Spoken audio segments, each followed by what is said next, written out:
সেইদিনাখন বিশেষ এটা অনুষ্ঠানত অকণমান আনন্দ কৰিবৰ কাৰণে অঞ্চলবাসীৰ সৈতে ময়ো সুবিধাখন পাইছিলোঁ আৰু খুব এটা ভাল অনুষ্ঠান আৰু গাঁওখনৰ শতবাৰ্ষিক অনুষ্ঠান এটা আছিলে আৰু ইমান মানুহ হৈছিলে সেইদিনা একদম হাজাৰ হাজাৰ ৰাইজ আহিছিলে আৰু সকলো ৰাইজে ইয়াতে খুব ধুনীয়াকৈ ফূৰ্তি কৰিছে, নাচিছে, গাইছে শিল্পীসকলৰ সৈতে আৰু এই অনুষ্ঠানটো উপভোগ কৰি গাঁওবাসীৰ সৈতে যথেষ্ট উপকৃত হ'লোঁ।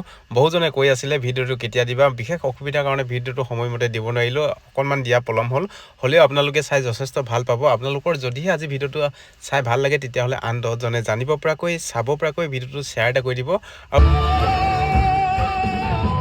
ৰ'ব বন্ধুসকল, মই আকৌ পাহৰিয়ে গৈছিলোঁ। এই অনুষ্ঠানটো আচলতে ক'ত পাতিছিলে মই সেই কথাটো ক'বলৈকে পাহৰি গৈছিলোঁ। আচলতে এই অনুষ্ঠানটো পাতিছে কাকপথাৰ দিয়া সোণজানত আৰু এই সোণজান গাঁওখন যে 100 বছৰ হ'ল সেইটো কাৰণে শতবাৰ্ষিক অনুষ্ঠান সিহঁতৰ গাঁও অঞ্চলৰ ৰাইজসকলে যুৱসংঘই মিলি আয়োজন কৰিছিলে।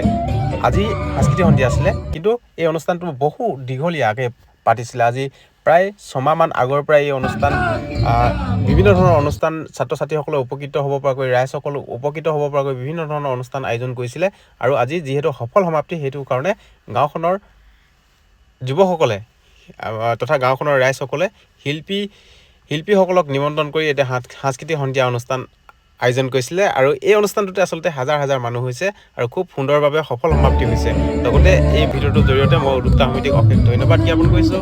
গোটেই অনুষ্ঠানবিলাক মই যিমান পাৰিছোঁ প্ৰচাৰ কৰিবৰ কাৰণে চেষ্টা কৰিলোঁ আৰু আপোনালোকে যদিহে এই ভিডিঅ'টো চাই সঁচাকৈ ভাল পালে তেতিয়াহ'লে শ্বেয়াৰ এটা কৰি দিব। ধন্যবাদ আৰু চাই থাকক।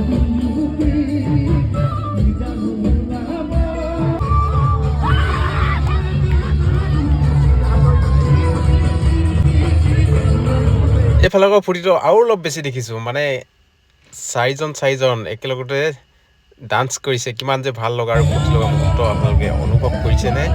আৰু এনেকৈ আচলতে ৰাইজৰ মাজত আকৌ পুনৰ এবাৰ সোমাই গ'লোঁ মঞ্চৰ মাজলৈ আৰু ইয়াতে আছিলে গাঁওখনৰ বহুতো মহিলা আৰু ভিতৰত ইমান ধুনীয়াকৈ সকলোৱে নাচিছে, গাইছে, ফূৰ্তি কৰিছে আৰু লগতে মোক অনুপ কাকপথাৰ হিচাপে অকণমান মৰম দিছে কমলা টেঙা দি। ইমান ৰাতিখন কমলা টেঙা উপহাৰ দিয়াৰ কাৰণে খুৰীদেউগৰাকীক অশেষ ধন্যবাদ। আৰু মোৰ টোপনি যথেষ্ট কমলাটো খাই ভাগি গ'ল আৰু আপোনালোকক এতিয়া একেবাৰে ৰাতিপুৱালৈকে ভিডিঅ'টো কৰি থাকিবৰ কাৰণে মই এটা এনাৰ্জি পাই গ'লোঁ। আৰু যোন ঠাইলৈ যাওঁ লাগিলে অনুপ কাকপথাৰ হিচাপে ৰাইজে যথেষ্ট মৰম দিয়ে।